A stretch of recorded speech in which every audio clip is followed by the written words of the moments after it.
क्षमा मांगते रतन सिंह जी। सिंघल में आपका ठीक से स्वागत तो कर नहीं पाए और आते ही पद्मावती ने आपको घायल कर दिया। बहुत बड़ी भूल हो गई हमारी बेटी से। भूल हमारी थी गंधर्व सिंह जी, पद्मावती की नहीं। शिकार करते हुए हमारी नजर उन पर पड़ी, हम ही दबे पांव उनके पीछे पीछे गए और तीर भी हमें ही लग गया। चलिए हम आपको लेने आए हैं, वापस महल में पधारें। महलों में तो बहुत रह लिए, यहाँ की सादगी हमें बहुत अच्छी लग रही है। अगर आपको बुरा न लगे तो हम कुछ दिन यहीं रहना चाहेंगे। रतन सिंह जी, मेहमान बनकर आप आए थे यहाँ, अब लगने लगा है हमारे परिवार का हिस्सा है। हम चाहते हैं कि आप सिंघल से मोती लेकर जाएं, गाँव नहीं।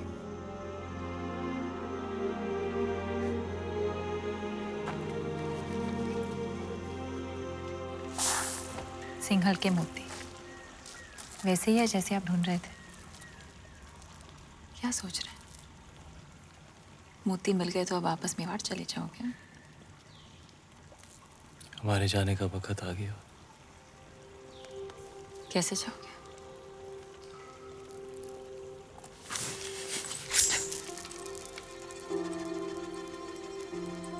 घाव जो नहीं भरा।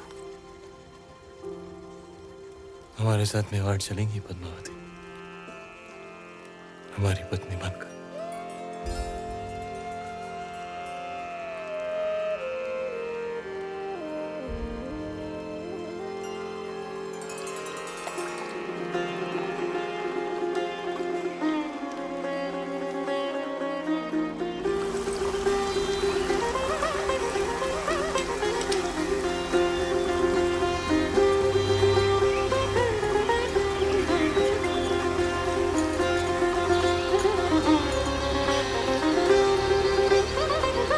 राजकुमारी पद्मावती ने अपने पिता राजा गंधर्व सेन का आशीर्वाद लेकर रावल रतन सिंह से ब्याह किया और दोनों चित्तौड़ की ओर चल पड़े।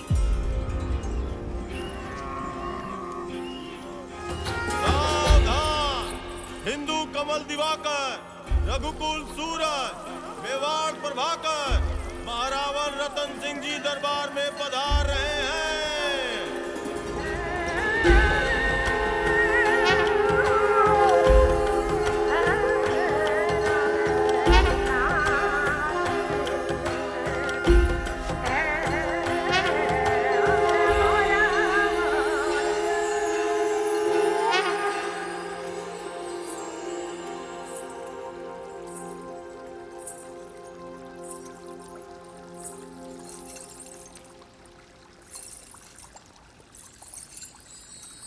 बोलो महारानी पद्मावती की, महाराजा रतन सिंह की, महारानी पद्मावती की, महाराजा रतन सिंह की।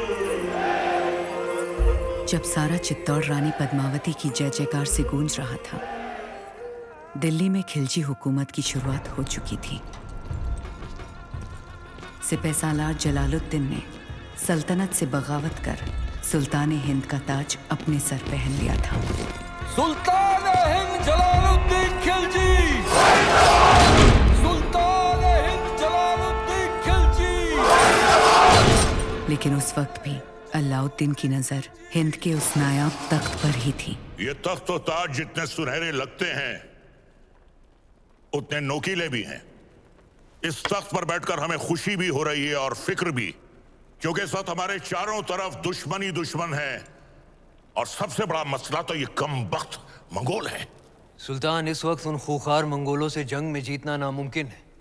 उनके मुकाबले हमारी फौज आधी भी नहीं। लेकिन हमारा हौसला उनसे दुगना है। तो क्या आप लड़ेंगे उन मंगोलों से? खिलजियों के खातिर तो खुदा से भी लड़ सकता है अलाउद्दीन।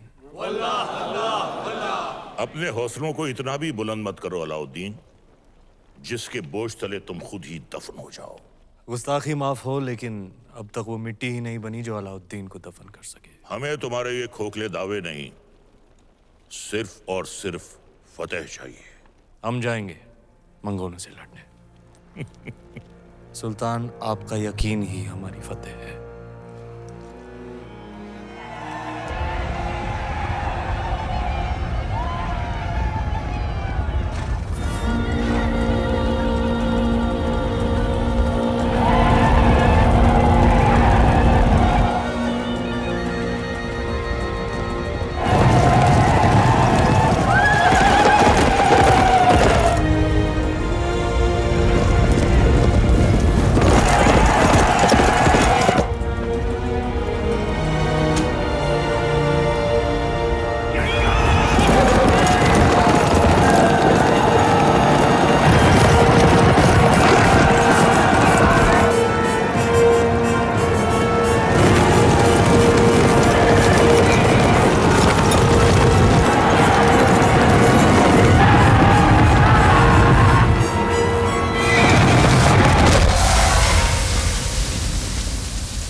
ऐसे ताकतवर दुश्मन पर फतेह हासिल कर अलाउद्दीन ने दिल्ली सल्तनत का दिल जीत लिया था और दूसरी ओर रानी पद्मावती ने चित्तौड़ को अपना बना लिया था। सूरज बैसा संभल के, थारे घूमर दिन गए, कमर में लचक आ जाएगी। अब तो रानी सा करेगी घूमर, कल गौरी पूजा के बाद। छोटी रानी सा घूमर रो रंग चोखो जमना चाहिए। रंग तो जमेगा ही सूरज भाई सा, क्योंकि कल ढोल हम बजाएंगे। अंदाता हुकुम। कुंवर भाई सा फिर बोलो तारो बड़ बोलो बेटो बीच में। ढोल बजाना तो दूर की बात बादल, घूमर बखत रानी वास में हुकुम रे सिवा कोई मर्द आ भी नहीं सकता। तो छोरा तू अपने ब्याह में जी भर के ढोल बजा लीजिए। रावल साहब पधार रहे हैं। सब मिलके नई दुल्हन को सता रहे हैं।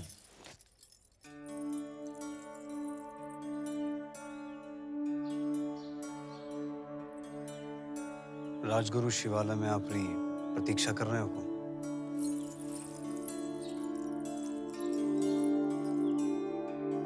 चले।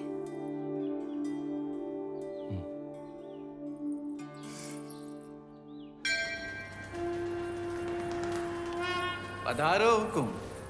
पद्मावती, आप हैं मेवाड़ के मार्गदर्शक और हमारे राजगुरु आचार्य राघव चेतन जी। हमारे सभी प्रश्नों के उत्तर यही देते हैं। हमारी राजनीति भी इन्हीं की देन है। आशीर्वाद लीजिए।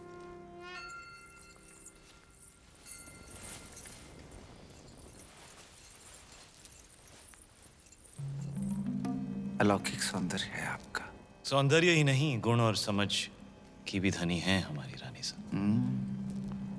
तो छोटी रानी सा के जीवन में क्या अधिक महत्व रखता है, रूप या गुण? संभलिए रानी सा, आपकी परीक्षा हो रही है।